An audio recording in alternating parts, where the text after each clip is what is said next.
ইসলামী শরিয়ায় পরিচালিত হবে দেশ, জানালেন আফগান তত্ত্বাবধায়ক সরকারের প্রধান। মন্ত্রিপরিষদের বড় অংশই পশ্চিমা মোস্ট ওয়ান্টেড তালিকায়। ইন্দোনেশিয়ায় কারাগারে ভয়াবহ অগ্নিকাণ্ডে নিহত 41, দগ্ধ আরও 39 কয়েদি। আগুন লাগার কারণ এখনো জানা যায়নি।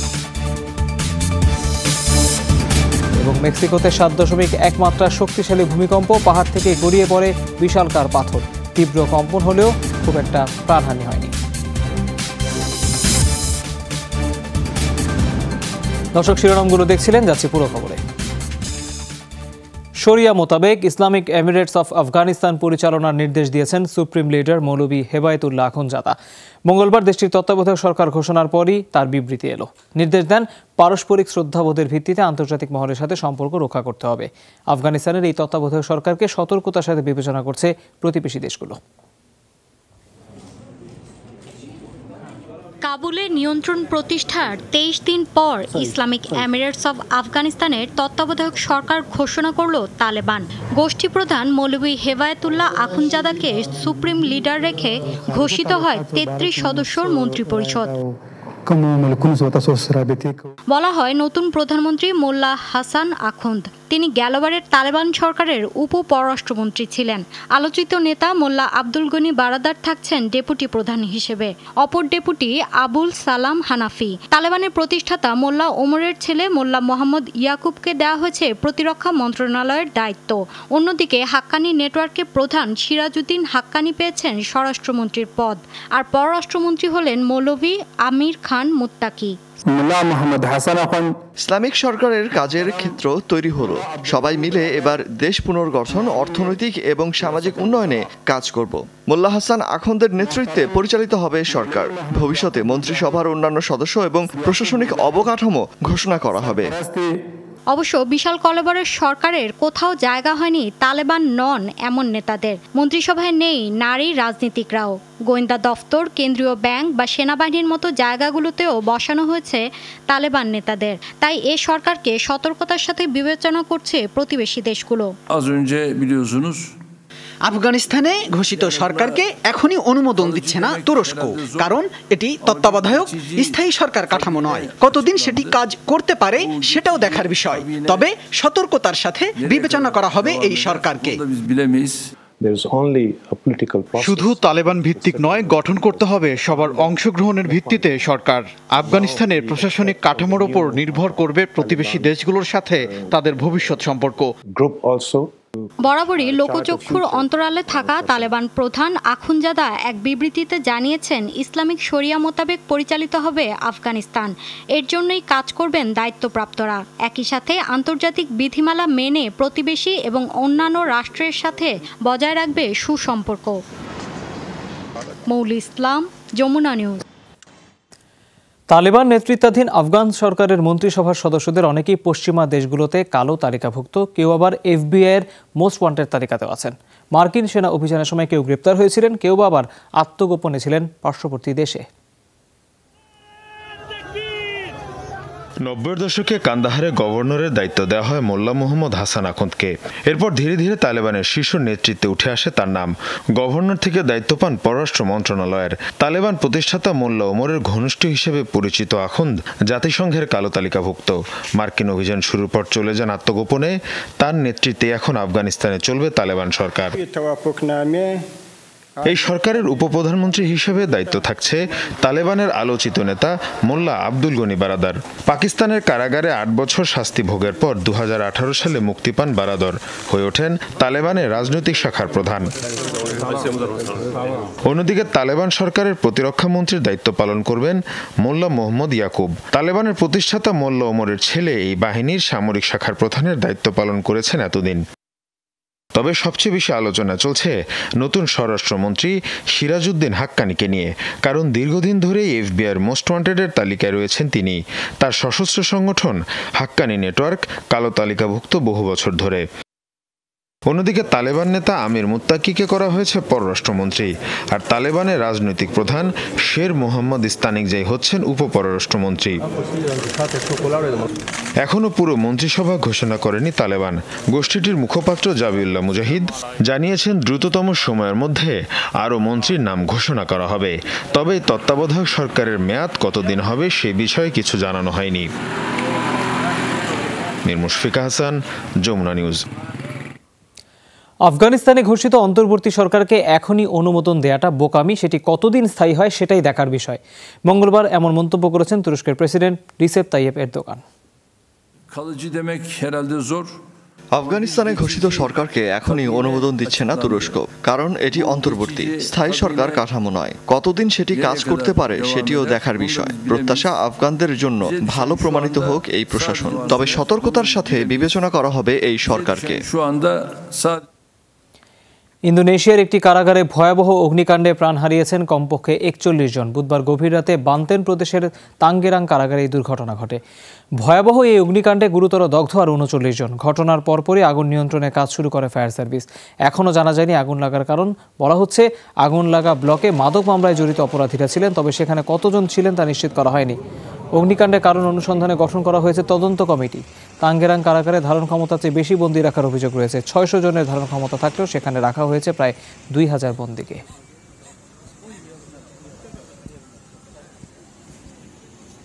মেক্সিকোর উত্তর পশ্চিমাঞ্চলে অনুভূত হলো 7.1 মাত্রার জোরালো ভূমিকম্প। স্থানীয় সময় গভীর রাতের এই দুর্যোগে এখন পর্যন্ত একজনের প্রাণহানির খবর মিলেছে। ভূমিকম্পে পাহাড়ি এলাকা থেকে গড়িয়ে পড়ে বিশালাকার পাথর, উপড়ে যায় গাছপালা, বৈদ্যুতিক খুঁটি। সরকারের দাবি, ভূকম্পন তীব্র হলেও বড় ধরনের কোনো ক্ষয়ক্ষতি হয়নি।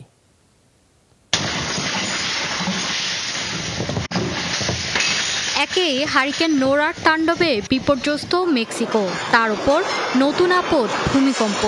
স্থানীয় সময় মঙ্গলবার গভীর রাতে পর্যটন নগরী আকাপুলকো এবং চারপাশের শহরগুলোয় অনুভূত হয় 7.1 মাত্রার কম্পন।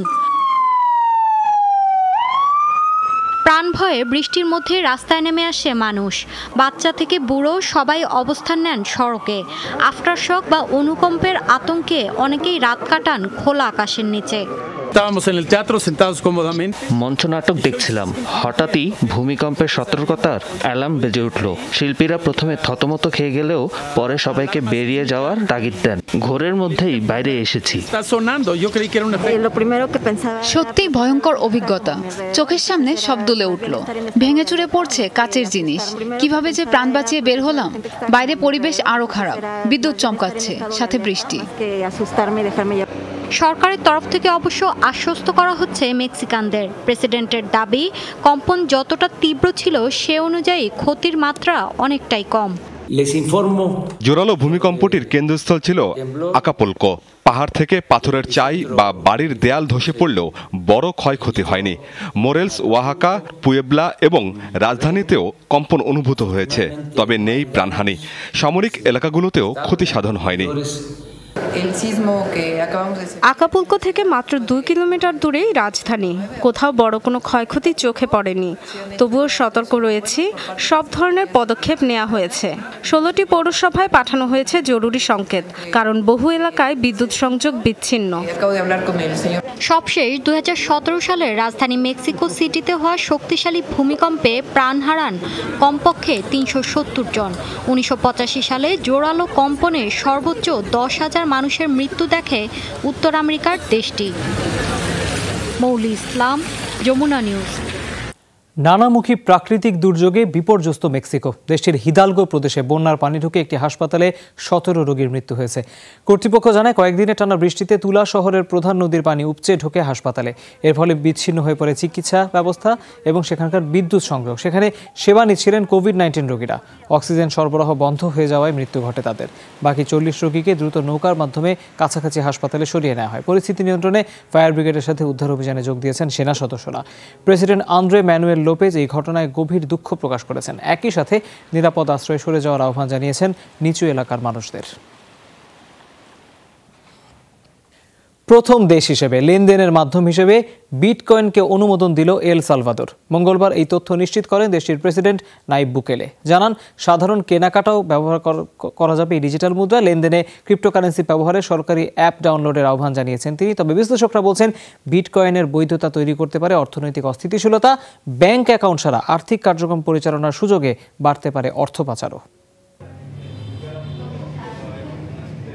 সরকারি অ্যাপ শিভো ডিজিটাল ওয়ালেট ডাউনলোড করলেই উপহার হিসেবে মিলছে $30 মূল্যমানের বিটকয়েন। ক্রিপ্টোকারেন্সির বৈধতা দেয়ায় মঙ্গলবার অ্যাপটি ডাউনলোডের হিড়িক পড়ে যায় এল সালভাদরে। বিটকয়েনের ব্যবহার সম্পর্কে এখনও অন্ধকারে দেশটির সিংহভাগ মানুষ, তাই রাজধানীর বিভিন্ন স্থানে বসানো হয়েছে এটিএম বুথ। এসব কেন্দ্রে ডিজিটাল মুদ্রা নিয়ে সাধারণ মানুষকে পরামর্শ দিচ্ছেন সরকার নির্ধারিত এজেন্টরা। এটা বিশাল এক সুযোগ, সালভাদরের সব নাগরিকদের জন্যই গুরুত্বপূর্ণ। সুবিধা পেতে সরকারি অ্যাপ থাকাটা জরুরি। জনগণকে ক্রিপ্টোকারেন্সি ব্যবহারে উদ্বুদ্ধ করতে একের পর এক টুইট করে যাচ্ছেন দেশটির প্রেসিডেন্ট নাইব বুকেলে। জানান, বিটকয়েন ব্যবহারে বছরের রেমিটেন্সের কমিশন হিসেবে দেয়া $400 মিলিয়ন বাঁচাতে পারবে সালভাদরের মানুষ। টুইট বার্তায় জানান, প্রথম দিনেই বিক্রি হয়েছে 400 বিটকয়েন, যার বিনিময় মূল্য $2 কোটি। দেশের অর্থনীতির জন্য নতুন একটি দরজা। বড় বড় বিনিয়োগকারী যারা তাদের অর্থনৈতিক কর্মকাণ্ড আরও প্রসারিত করতে চায়, তাদের জন্য দারুণ এক সুযোগ। ডিজিটাল মুদ্রা অনুমোদনের প্রতিবাদে দেশটির রাজধানীতে বিক্ষোভ করে হাজারো মানুষ। দাবি, কেবল ধনীরাই এ আইনের সুবিধা ভোগ করবে। এছাড়া ডিজিটাল মুদ্রা ব্যবহারের যে প্রযুক্তি দরকার তা নেই দেশটির বেশিরভাগ নাগরিকের। প্রায় অর্ধেক জনগোষ্ঠীরই নেই ইন্টারনেট সংযোগ। বুঝতে পারছি না প্রেসিডেন্ট কেন এই আইন জারি করলেন। এটা একমাত্র তাদের জন্যই উপকারী হবে যাদের প্রযুক্তি ইন্টারনেটের সাথে সংযোগ আছে। কোনো আলোচনা ছাড়াই এই আইন পাশ হয়েছে। সাধারণ মানুষের কোনো স্বার্থ নেই এখানে, আর এর ব্যবহার অনেক ঝুঁকিপূর্ণ। বিটকয়েন বা ক্রিপ্টোকারেন্সি এমন এক ধরনের ডিজিটাল ক্যাশ সিস্টেম যা পরিচালিত হয় কম্পিউটার নেটওয়ার্কের মাধ্যমে। কোনো ব্যাংক বা নিয়ন্ত্রক সংস্থা না থাকায় অর্থ পাচার বা নানা সন্ত্রাসমূলক কাজে ব্যবহৃত হতে পারে বিটকয়েন। বাংলাদেশ সহ বিশ্বের বিভিন্ন দেশে অবৈধ হিসেবে বিবেচিত এই ভার্চুয়াল মুদ্রা। ডরথি তাসরিন, যমুনা নিউজ। টানা বৃষ্টিতে বন্যার কবলে নেপালের রাজধানী কাঠমান্ডু। রোববার থেকে চলা বৃষ্টিতে ডুবে গেছে রাজধানীর শতাধিক এলাকা। গত সোমবার 4 ঘন্টায় 105 মিলিমিটার বৃষ্টিপাত রেকর্ড করেছে দেশটির আবহাওয়া অফিস। বিপদসীমার উপর দিয়ে প্রবাহিত হচ্ছে বাগমাতি, মনোহারা সহ বেশ কয়েকটি নদীর পানি। সবচেয়ে ক্ষতিগ্রস্ত নদী তীরবর্তী এলাকার বাসিন্দারা। বন্যার পানিতে তলিয়ে গেছে অন্তত 400 ঘরবাড়ি। দুর্গত এলাকায় উদ্ধার কাজ চালাচ্ছে পুলিশ ও সেনাবাহিনী। এদিকে তীব্র বৃষ্টিপাতে বেশ কিছু এলাকায় ভূমিধস হয়েছে। গেল 1 মাসে বন্যা ও ভূমিধসে 61 জনের মৃত্যু হয়েছে নেপালে। নিখোঁজ আরও 3 জন।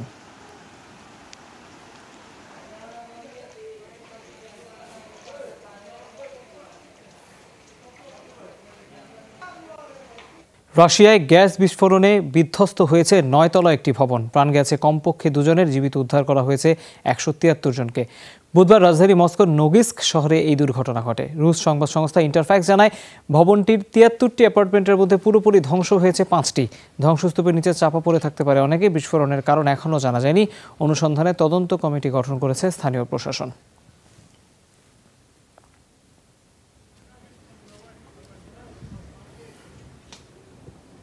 প্রেসিডেন্ট জেইর বোলসোনারোর পক্ষে বিপক্ষে মিছিল সমাবেশে মুখর ব্রাজিল। মঙ্গলবার দেশটির স্বাধীনতা দিবস উপলক্ষে এই দ্বিমুখী আয়োজন ছিল। রাজধানী ছাড়াও সাও পাওলো, রিও ডি জেনেরিওর মতো বড় শহরগুলোতে ছিল পাল্টাপাল্টি সমাবেশ। বোলসোনারো সমর্থকদের ঠেকাতে ব্রাসিলিয়ায় অতিরিক্ত পুলিশ সদস্য মোতায়েন করা হয়। সুপ্রিম কোর্ট এবং কংগ্রেসের বাইরে ছিল কড়া প্রহরা। ক্ষমতা পাকাপোক্ত করতে সংবিধানে সংস্কার আনার ব্যাপারে সর্বোচ্চ আদালত এবং পার্লামেন্টে তাকে বাধাগ্রস্ত করা হচ্ছে, এমন অভিযোগ তুলেছেন খোদ প্রেসিডেন্ট। আশঙ্কা করা হচ্ছিল স্থাপনাগুলোতে হামলা চালাতে পারে তার সমর্থকরা। অন্যদিকে করোনা মহামারী মোকাবেলায় ব্যর্থতা, অর্থমন্দা, বেকারত্বের জন্য প্রেসিডেন্টের পদত্যাগ দাবি করেন বিরোধীরা। সমাবেশে তারা বোলসোনারোকে গণহত্যাকারী হিসেবে আখ্যা দেন।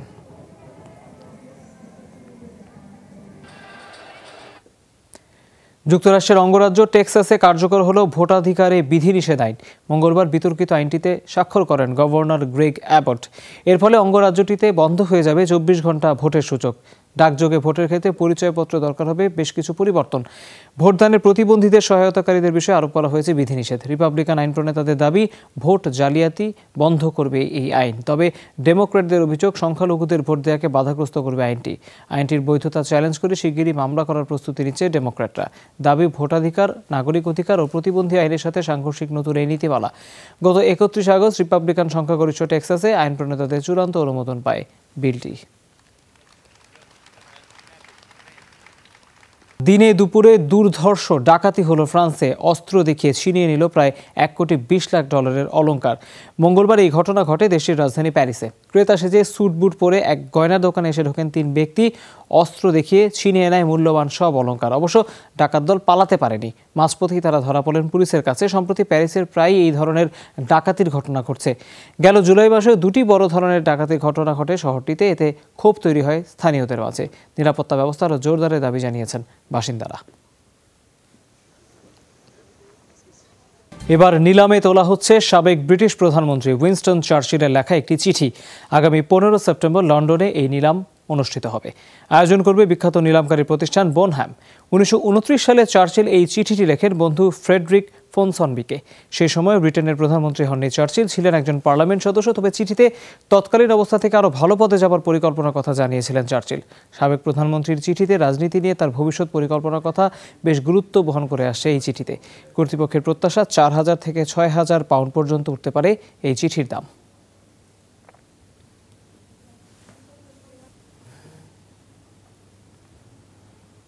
এবার 613 ফুট উঁচু ভবন বেয়ে উঠলেন ফ্রান্সের স্পাইডারম্যান হিসেবে খ্যাত অ্যালাইন রবার্ট। তবে মঙ্গলবারের অভিযানের প্রথমবারের মতো তার সাথে ছিলেন আরও 3 আরোহী। প্যারিসের লা ডিফেন্স শহরের বিখ্যাত ইঞ্জিনিয়ার টাওয়ার বেয়ে ওঠেন তারা। সময় লাগে মাত্র 1 ঘন্টার মতো। এই নিয়ে 11টি সুউচ্চ টাওয়ার বেয়ে উঠলেন রবার্ট। 60 বছর বয়সী এই অ্যাথলেটকে সঙ্গ দেয়া 3 জনের 2জন ফ্রান্সের ও 1জন পোল্যান্ডের নাগরিক। নিজেদের 3 মাস্কেটিয়ার্স হিসেবে পরিচয় দেন তারা। আগের অভিজ্ঞতা থাকলেও এবারই সবচেয়ে উঁচু ভবন বেয়ে উঠলেন তারা। উপরে ওঠার পরই তাদের পুলিশ আটক করে। অবশ্য স্পাইডারম্যান হতে গিয়ে এর আগেও বহুবার আটক হয়েছেন রবার্ট। কয়েক ঘন্টা, কখনো কখনো কয়েকদিনও কারাভোগ করেছেন। এরপর অবশ্য তাকে আটকানো যায়নি। যতদিন শারীরিকভাবে সুস্থ থাকবেন ভবন বেয়ে ওঠা চালিয়ে যাবেন বলে জানিয়েছেন রবার্ট। আফগানিস্তানে চলমান অস্থিরতার মাঝে আবারও সামরিক প্রদর্শনীর আয়োজন করল প্রতিবেশী তাজিকিস্তান। মঙ্গলবার রাজধানী দুশানবেতে বিশাল সামরিক প্যারেডে অংশ নেয় প্রায় 30,000 সেনা। প্যারেড পরিদর্শন করেন তাজিক প্রেসিডেন্ট ইমামোলি রহমান। আফগানিস্তানে তালেবান সরকার গঠনের সময় নিজেদের সেনা সামর্থ্য তুলে ধরল তাজিকিস্তান। দেশ দুটির মধ্যে সীমান্ত এলাকা রয়েছে প্রায় 1300 কিলোমিটার। আফগানিস্তানে তালেবানের উত্থানকে হুমকি হিসেবে দেখছে তাজিকিস্তান ও মিত্র দেশ রাশিয়া। শরণার্থী সমস্যার পাশাপাশি জঙ্গিবাদ ছড়ানোর আশঙ্কা রয়েছে তাদের।